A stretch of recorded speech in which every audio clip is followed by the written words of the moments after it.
Hello guys, welcome back to my channel Anju creations. మన ఛానల్ని ఎవరైనా ఫస్ట్ టైం చూస్తుంటే మన వీడియోస్ చూసి మీకు నచ్చితేనే సబ్స్క్రైబ్ చేయండి. మన ఛానల్లో మంచి మంచి వీడియోస్ అనేవి మీకోసం తీసుకొచ్చేసాను.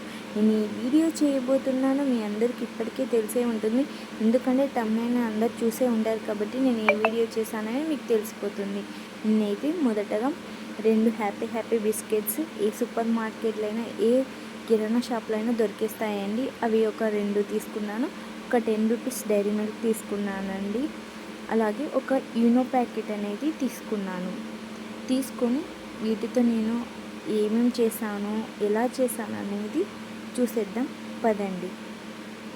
ముందుగా ఇందులో నేను ఒక మిస్టేక్ చేశాను, అదేంటో మీరు ఈ వీడియో లాస్ట్ వరకు చూస్తే తెలిసిపోతుంది. అలాగే ఒక బౌల్ తీసుకున్నానండి. ఆ బౌల్లో 2 చాకో చిప్స్ అనేవి బిస్కెట్స్ని స్నాక్ చేసేసానండి. ఎందుకంటే మీరు క్వాంటిటీ ఎక్కువ చేయాలనుకుంటే ఇంకో 2-3 అయినా తీసుకోండి. నేనైతే చాలా తక్కువగా చేసుకోవాలనుకుంటున్నాను కాబట్టి నేను తక్కువ బిస్కెట్స్ కానీ తక్కువ ఇంగ్రీడియంట్స్ అనేవి నేను తీసేసుకున్నాను. మీరు ఎక్కువ మందికి చేయాలనుకుంటే, ఎక్కువ కేక్ చేయాలనుకుంటే మీరు ఎక్కువ తీసుకోవచ్చు.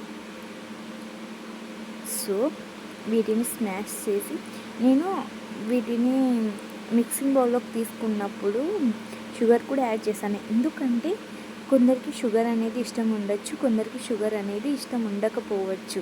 సో నాకు కొంచెం షుగర్ ఎక్కువ తింటాను కాబట్టి నేను షుగర్ అనేది కొంచెం యాడ్ చేశాను. మీ ఇష్టం అది యాడ్ చేయడం, యాడ్ చేయకపోవడము. సో ఇప్పుడైతే ఇలా స్మూత్గా ఉండాలండి. మీకు అక్కడ కనిపిస్తూ ఉంటుంది, షుగర్ బీట్స్ అక్కడక్కడక్కడ కనిపిస్తున్నాయి. సో ఇలా మిక్సీ పడినా ఓకేనండి. లాస్ట్కి అయితే స్మూత్ పేస్ట్ రావాలన్నమాట, అది ఒకటి గుర్తుపెట్టుకోండి. ఇలా మొత్తం పొడి చేసుకున్న తర్వాత వీటిలో కొద్దిగా పాలు యాడ్ చేసుకోవాలండి. సో నేను ఒక చెప్పా కదండి, ఒక మిస్టేక్ చేశాను ఇక్కడ. నేను చిన్నవే కదా, కొద్దిగా పాలు పడ్డాయేమో అనుకున్నా. అవి ఎక్కువ మోతాదులో పాలు పడడం వల్ల చాలా పలుచగా వచ్చేసింది. కానీ పలుచగా వచ్చింది, ఇంకా రాదేమో అని డిసప్పాయింట్లో ఉన్నా. కానీ తర్వాత చూసాం, ఈనో ప్యాకెట్ వేసా. అందులో మొత్తం వేయలేదండి, కొంచెం హాఫ్ మాత్రమే వేసాను. ఫుల్ వేసింటే కొంచెం థిక్గా వచ్చేదండి పేస్ట్, కానీ నేను కొంచెమే వేసానండి.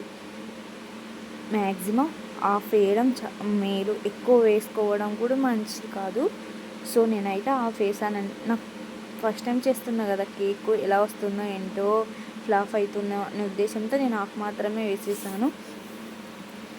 హాఫ్ వేసి మెత్తగా అసలు బుడగలు రాకోకుండా చూడండి ఎలా ఉందో. ఇలా బుడగలు రాకోకుండా చూసుకోవాలండి, మెత్తని పేస్ట్ లాగా అయిపోవాలండి. ఒక 5 మినిట్స్ 10 మినిట్స్ అలానే బీట్ చేయండి. చాలా పేస్ట్ బాగా ఉండేలా చూసుకోండి. బీట్ చేస్తూనే ఉండండి. ఒక 5 మినిట్స్ బీట్ చేయండి. అప్పటికి మనకి ఒక థిక్ కన్సిస్టెన్సీ అనేది వచ్చేస్తుంది. ఆ థిక్ కన్సిస్టెన్సీ వచ్చిన తర్వాత మనం స్టవ్ మీద అలా పెట్టేసుకోవచ్చు.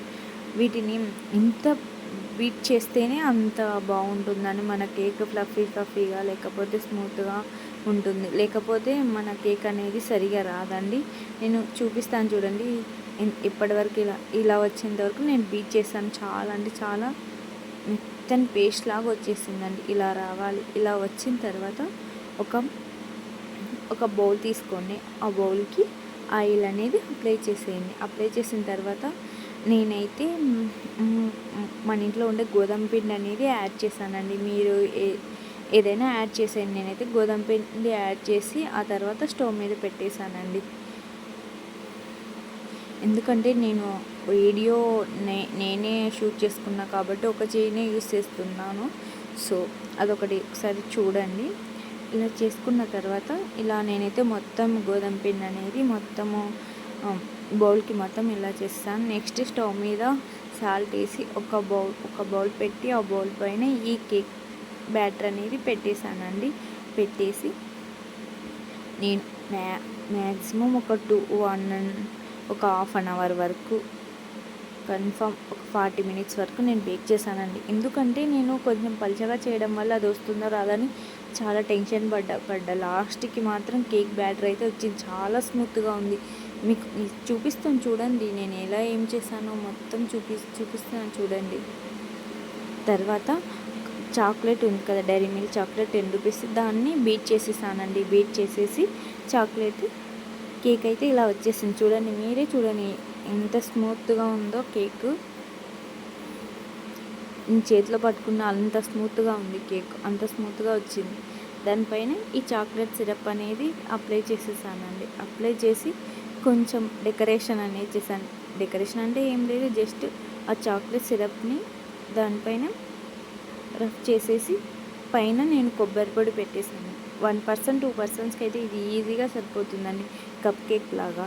సో మన వీడియో నచ్చితే లైక్ చేయండి, సబ్స్క్రైబ్ చేయండి, ఫాలో అవ్వండి. నా వీడియో చూసిన ప్రతి ఒక్కరికి మనస్ఫూర్తిగా ధన్యవాదాలు చెప్తున్నాను. Happy new year everyone. So మన ఛానల్ని సబ్స్క్రైబ్ చేయండి, మంచి